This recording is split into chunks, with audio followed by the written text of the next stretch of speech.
According to Google's Project Oxygen, one of the most important features of the best managers is that they're great coaches. But what does that actually mean? In this video, I'm going to talk about coaching, how it differs from mentorship, and I'm going to talk about why you, as a leader, should consider yourself to be a coach. I'll also talk about why, if the chance arises, you should probably get coaching yourself. Hey, how's it going? This is Scruffy Leadership, a YouTube channel about management and leadership. My name's Ben, and I've been a leader and a manager in the tech industry for over 25 years. Coaching and mentorship are both ways of helping other people to develop through one-to-one conversations. I think sometimes they can get confused with each other, so let's start by looking at how coaching is different from mentorship. First of all, a mentor is typically someone that has already done the things you're interested in doing. So they either have done the same role as you, or they've gone on a similar journey to the one that you want to go on or are starting to go on. So if you're heading into leadership, for example, your mentor would likely be a more experienced leader. A coach, on the other hand, doesn't actually need to know anything about the specifics of your role, and they certainly don't need to have done it themselves. And you'll see why a bit later in the video. Next, coaching tends to be focused on improvement, improving performance or specific skills, tends to be fairly goal-oriented, whereas mentoring is usually broader, aimed at career development at a more kind of coarse-grained level. It's about helping you to navigate your professional growth, whereas coaching might be more about navigating a specific set of problems. Third, and this doesn't always have to be true, as you'll see, but generally coaching is a bit more formal. It might be something you pay for, or it might be something that's offered by your company, whereas anyone can ask anyone else to be a mentor. Now, there's one big exception to this, which is one of the key points I want to make in this video, which is that every manager should also be a coach. And that means that the need for coaching can come about anytime in the context of your relationships with the people you manage. Finally, and most significantly, mentors give advice. Coaches, on the other hand, ask questions. So you can think of your coach as someone who facilitates your own self-discovery and helps you to find solutions to your problems yourself.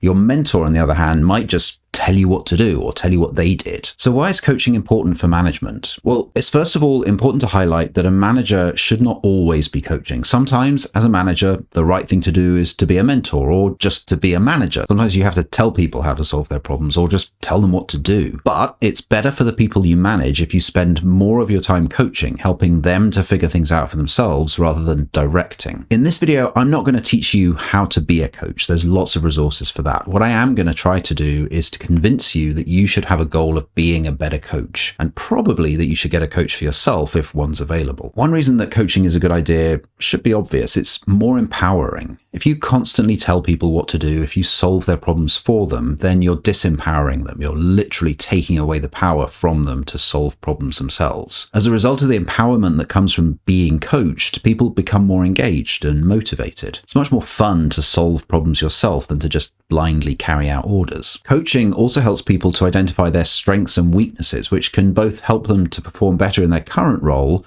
but also help them to be ready for their role in the future, either following a promotion or just as the role grows. And similarly, the more you have to solve problems yourself and make decisions yourself, the better you become at those things. And so if you coach someone more than you direct them, you're helping them to get better at problem solving and decision making. Like I said, coaches ask a lot of questions, and typically what they're doing when they ask those questions is getting the person who's being coached to kind of look inside themselves and ask questions of themselves. What do I want? What am I good at? What are my values? What do I need to improve at? Many of us don't ask ourselves these kinds of questions often enough, or even at all, and so we lack self-awareness. So the more we're asked these kinds of questions, and the more we look inside ourselves to find the answers to them, the more self-aware we become, and this can help to make us humble and confident in the right kinds of ways. Finally, coaching encourages learning, and learning is vital to everyone's successful growth in any role. And while coaching itself can't help you learn everything you need, it puts you in the frame of mind where you're more receptive to learning, more aware of where the gaps are that you need to fill, and so more inclined to seek out learning. Okay, so those are the reasons that being a coach is an important part of being a manager. If you've not had any training as a coach, then I do recommend seeking some training out. But in the meantime, you can start just by asking more questions. If someone asks you how to solve a problem, don't start by giving them the solution. Start by asking questions like, what have you tried? Or what do you think the solution might look like? Now, there's a need for patience here. You might want the person to go away and fix whatever needs fixing and leave you alone. But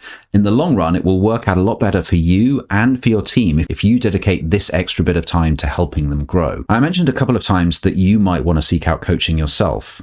Now, if you have a good manager, you're likely getting some coaching already, but there's a difference between a coach who's also your manager and a dedicated independent coach that has no skin in the game. Some companies offer external coaches to their employees, and as a leader, you should definitely take that up if it's available. There are many things that will contribute to you becoming better at your job as a leader, but coaching will almost certainly make more difference than any other single thing. And this is because of all the things I've said in this video, but most notably because it's so focused on growth and development, empowerment, and self-awareness. True growth as a leader is just not possible if any of those elements are missing, and coaching can be a great way to get more of them. Active listening is a key part of coaching. If you want to know more about active listening, check out the video that's on the screen now. And if you have thoughts or questions about coaching, why not share them in the comments below? And the same goes if you have any ideas for subjects you'd like to see me cover in future videos. Bye. See you soon.